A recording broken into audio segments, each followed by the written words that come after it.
Assalamualaikum warahmatullahi wabarakatuh. Kenalkan nama saya Ridwan Anjani dengan NIM 192231005 dari program Studi Gizi Fakultas Kesehatan Masyarakat Universitas Erlangga. Di sini saya ingin mempresentasikan terkait review jurnal metode Infant and Young Child Feeding atau ICF, mata kuliah survei konsumsi pangan.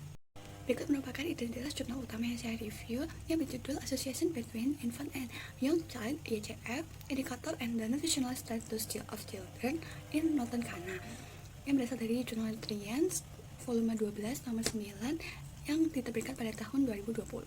Dan dilakukannya penelitian ini yaitu yang pertama untuk mengukur prevalensi indikator infant and young child feeding atau ICF terkait complementary feeding, yang kedua yaitu mengidentifikasi faktor-faktor yang berhubungan dengan status gizi anak, yang ketiga yaitu menentukan hubungan antara indikator ICF dengan stunting dan juga wasting pada anak usia 6-23 bulan di Northern Ghana. Metode Infant and Young Child Feeding atau ICF dan sering juga disebut di Indonesia sebagai pemberian makan bayi dan anak atau PMBA adalah metode yang mencakup praktik pemberian ASI eksklusif selama 6 bulan, pemberian makanan pendamping ASI atau MPASI mulai dari 6 bulan ke atas, hingga melanjutkan praktik pemberian ASI selama 2 tahun atau lebih.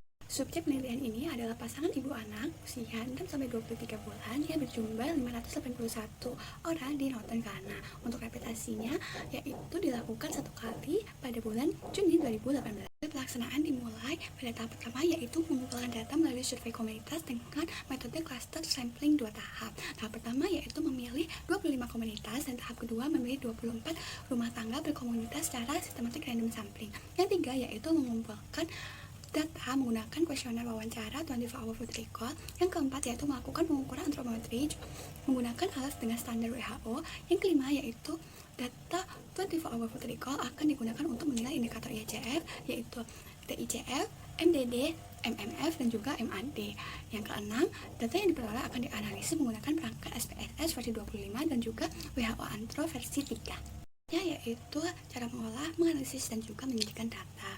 Yang pertama, data yang telah dikumpulkan akan di-entry termasuk data hasil kuesioner 24 hour, karakteristik ibu dan anak, dan juga data antropometri. Yang kedua yaitu tahap data cleaning, yaitu untuk memeriksa apakah terdapat missing value atau nilai ganda atau nilai yang tidak masuk akal.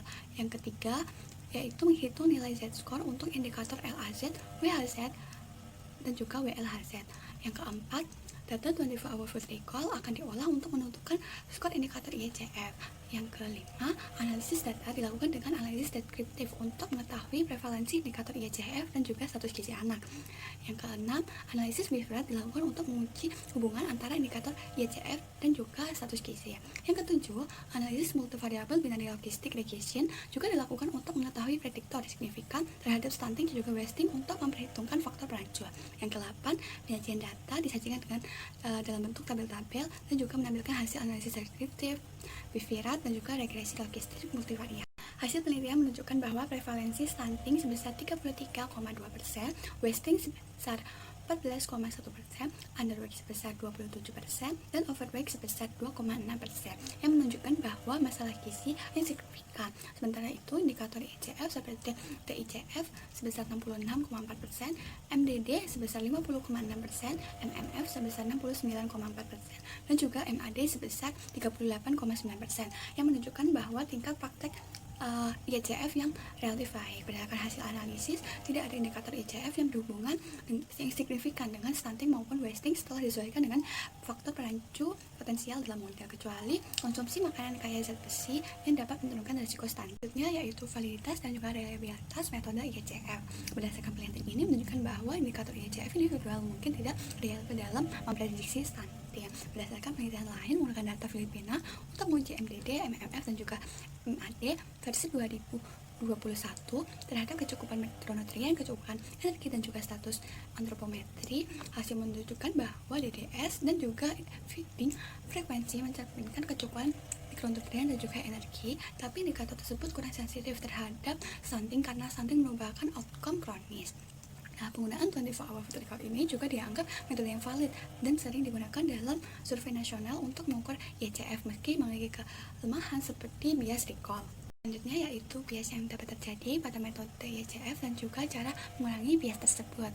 Nah, beberapa bias termasuk bias recall dari ibu saat mengingat makanan yang diberikan atau dilaporkan pada 24 jam terakhir. Yang kedua yaitu bias musim, karena survei dilakukan pada saat musim paceklik yang mempengaruhi ketersediaan pangan. Yang ketiga yaitu socially desirable bias, yang artinya responden ini cenderung melebihkan atau memperbaiki apa yang dia laporkan supaya dianggap kualitas atau pola makannya itu baik.